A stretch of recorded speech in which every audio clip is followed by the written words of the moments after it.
In the last video, we saw that the baby rabbits transformed into beasts under the influence of the blue moon. But that was just a temporary intermediate phase that was required for them to become adults. Park Sejun was surprised and relieved as they turned into adult rabbits. But while 4 of the rabbits turned into adult farming rabbits, 1 of them turned into a black warrior rabbit. They also had a unique tool they could summon now, and they used it to help their parents with farming. Only the black rabbit was unemployed because there was no need to fight in the cave. But then he got his job, catching fish from the pond. Even though the initial attempt went horribly wrong, he quickly adapted to his role. Soon, the seed store reopened, and Sejun had 3 seed options again. But they were more expensive than the last time, and there was only one thing Sejun could afford. So he bought 200 waxy corn seeds for 0.5 tower coins, thinking that it was not a bad option anyway. But then he got concerned that he had no way to earn money while he was stuck in the cave. And even the tower manager told him that he could only give tower coins to him after he reached 300 years of age. But then one day, the poison honeybee and the black warrior rabbit noticed something at the cave entrance and became wary of an invader. Sejun also noticed it and thought that it is a monster. But the person at the gate told them that they were misunderstanding.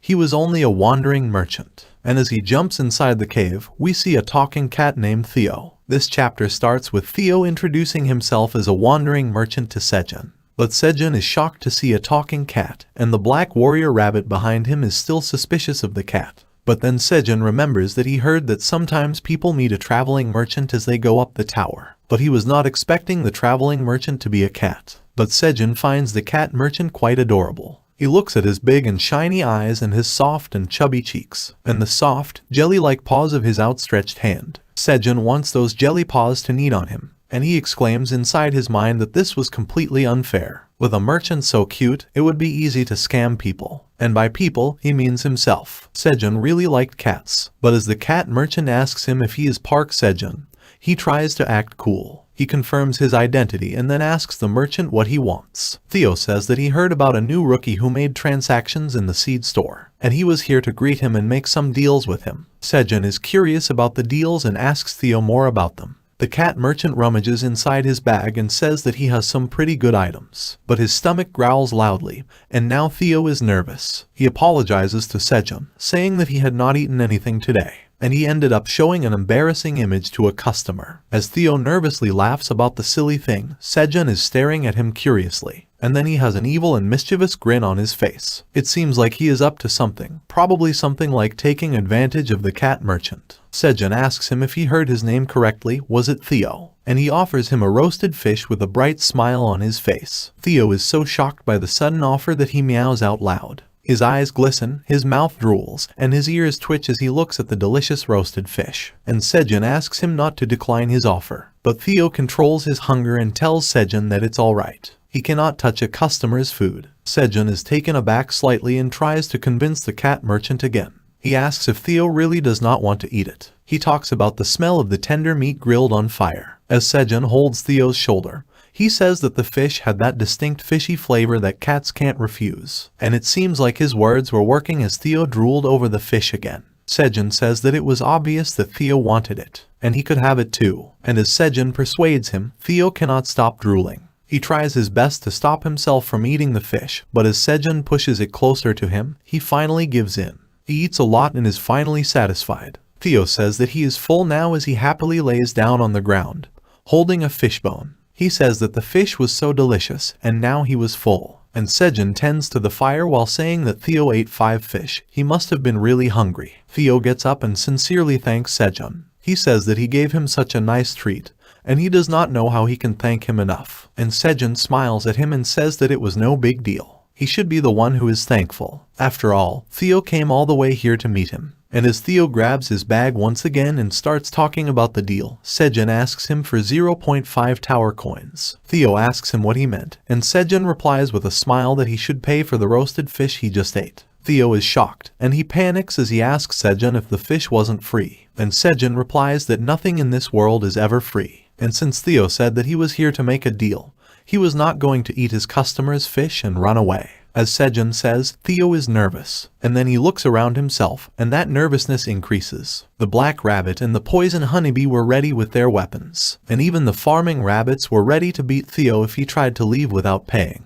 With tears in his eyes, Theo pays 0.5 tower coins to Sejun, and Sejun thanks him for that, even though he just scammed the poor cat. As he checks his balance, Sejun is happy that he got some tower coins, but Theo is dejected and sad as he realizes that he was scammed. He is crying because instead of earning money, he lost it. He came here to earn some money from the customer but ended up paying him. His business had already started at a loss, but then he brings his emotions under control. Theo is determined that he will not be defeated like this. He will definitely sell all his items here. He loudly says that it is his turn now, and he requests that Sejun look at his items. He opens the cloth bag and unfurls it to display the items he has. Theo proudly displays them and asks Sejun what he thinks of them. They were luxury items from another floor, and on the cloth, there are 3 items with their prices shown on an information window. The first is a tumbler worth 5 tower coins. Then there is a mini fan worth 5 tower coins. And lastly, there is a portable hand warmer that is also worth 5 tower coins. Sejun asks Theo if these items weren't from outside the tower, and he says that Sejun really noticed it. The rabbits also gather around them,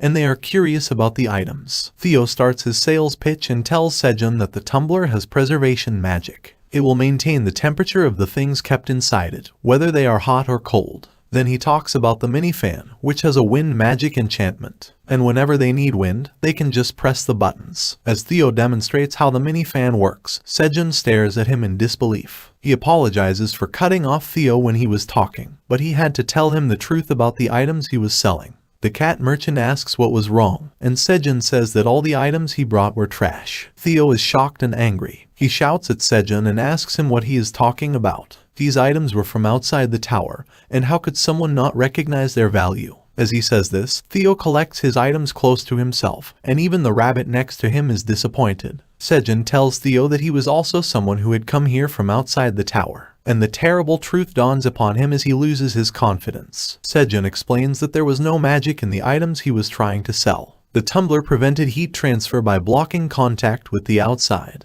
and the portable fan and hand warmer operated on batteries. If they used them only for a few hours, their batteries would run out. Sejun presses the buttons on the fan as Theo watches in confusion. The cat merchant gets angry and says that Sejun was lying. Scarum, the person who sold these items to him, said that there was magic inside them. But the fan is about to stop now as the battery has run out, and Sejun points that out to Theo. Theo loses his calm and starts hitting the fan so that it can start working again. He also changes his formal accent to a natural one where he talks more like a cat, and Sejun tells him that he got scammed by that trader named Scarum. Theo is depressed, and he can still not believe it, and Scarum was so kind to him. He starts crying and says that Scarum was a bad goblin, and Sejun notices that Theo has changed his accent. And then the cat starts crying, saying that why did he always get scammed. Sejun tries to comfort him and asks him to tell him about what happened. In the background, the rabbits are checking out the items that Theo brought with him. The sad cat merchant starts his story. He was from the 75th floor of the tower, which was one of the tower's neutral zones. And for the longest time, he had been in love with a cat named Meryl. She was the most beautiful girl in their Granner village. And finally, one day, he gathered the courage to propose to her in front of everyone. As the villagers cheered him on, Theo told Meryl that he liked her and asked her to date him. He presented her with a bouquet of fish, but Meryl did not seem interested. She clearly depicted her disgust at the poor bouquet Theo was giving her. She slapped it away, saying that the smell of cheap rice fish disgusts her. Theo was taken aback and asked Meryl what she was doing. He had worked hard to get those roasted rice fish. But then another shock came for Theo. Someone told him to know his place and asked how dare he try to win Meryl's over. And as Theo turned back, he saw Oren, the son of the richest cat in the village. He was well dressed and carrying a big and beautiful fish as a gift. Oren laughs at Theo and asks that how could he give a low-grade rice fish to a lady. And he says that he should have brought at least a high-quality salmon as a gift. With that, Oren presents the salmon to Meryl, and she looks happy upon seeing it. A flustered Theo says that Meryl doesn't even like greasy food because she is afraid that she will gain weight. But then Meryl speaks for herself and says that the fish was so beautiful. Theo is shocked and heartbroken as he hears those words. Oren has his arm around Meryl now, and he was taking her to his home to enjoy the salmon properly, and she was happy to go with him. Theo tells her to wait and stops her by grabbing her arm. And from his point of view, it is like a scene from a romance drama. He is the handsome but poor protagonist, and the woman he loves is going with a rich guy. Theo asks Meryl about all the moments they shared together and all the memories they made. But Meryl replies that she didn't mean any of it, it was all a lie. but she is shuddering as she says these words, and Theo says that he can see her tears. Could she swear that all that was a lie? He thinks back about the unforgettable days when they used to play in the flower fields, but Meryl angrily frees her hand from Theo's grip. She is angry, and that is the reason why she was shaking earlier. She asks Theo not to get ahead of himself. She just smiled at him a few times, and he got delusional that she liked him. And even though she said that she really did not like him, he kept following her. And in her memories, it was clear that she was running away from Theo because he annoyed her. And then she says that she hates poor cats who smell like cheap rice fish the most. And as she points at Theo, he is left speechless. He falls into the pit of despair. Meryl was taken away by Oren, the son of the richest cat in the town, and Theo ran away crying. He decided to run away from his village and become a traveling merchant with the determination to become rich one day to get his revenge. As Theo has finished telling Sejun and the rabbits the first part of his story, they are nervous and feel bad for him. Sejun feels guilty for scamming him now. Theo says that he even went through the necessary procedure and brought the license and other important stuff required to become a traveling merchant. And that cost him his lifelong savings, worth 50 tower coins. He was planning to buy something to resell from the peddler with the remaining 5 tower coins. And that was when he got scammed by Scarum. Theo was in an inn when a goblin called him and asked him if he was a new wandering merchant. The goblin told him that his name was Scarum, and he asked Theo to ask him if there was anything he needed to know. And being a naive cat, Theo believed him. In the inn, Scarum told Theo about items from outside the tower. He was shocked, and Scarum said that they were really precious and that he was only telling this to Theo. He said that if Theo took these items to the upper floors, he could make quite a profit. The creatures on the upper floors collect such things as a hobby. Theo was curious about why Scarum was selling such precious things to him at such a low price. Scarum replied that it was because he came to like the cat merchant, and this could be considered the goodwill of a senior who wants to train their junior merchant.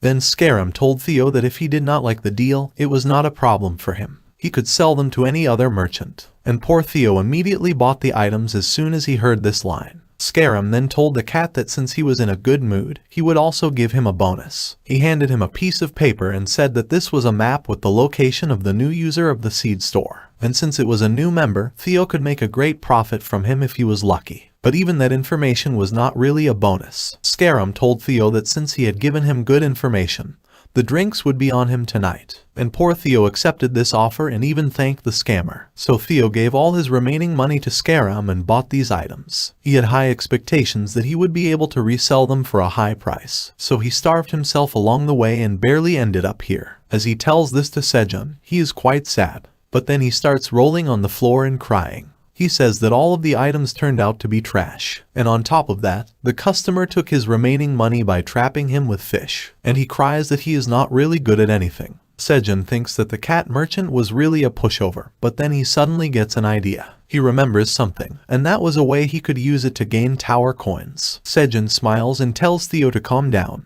He even offers to eat some roasted fish to cheer him up. But Theo has learned from his mistake and says that Sejun was just going to ask him to pay later. He was not stupid to fall for the same trick twice. But Sejun says that he will really give it to him for free. And he will even consider the 5 fish he ate earlier as just a treat. And Theo looks at him with big, hopeful eyes as he asks if he really meant that. But even this kindness is not for free. Sejun asks Theo if he could work with him in exchange. And as Sejun smiles and asks Theo what he thinks, he has added one more chapter to his diary about getting lost in the tower. He met a partner today who was just a pushover. This video ends here. It seems that there is still some time for the story to reach the point we saw in the first chapter. But we are on the right track. Let us find out how the partnership between a tower farmer and a wandering cat merchant starts in the next episode. So if you enjoyed this video, leave a like and a comment. Also, subscribe to our channel for more videos like this.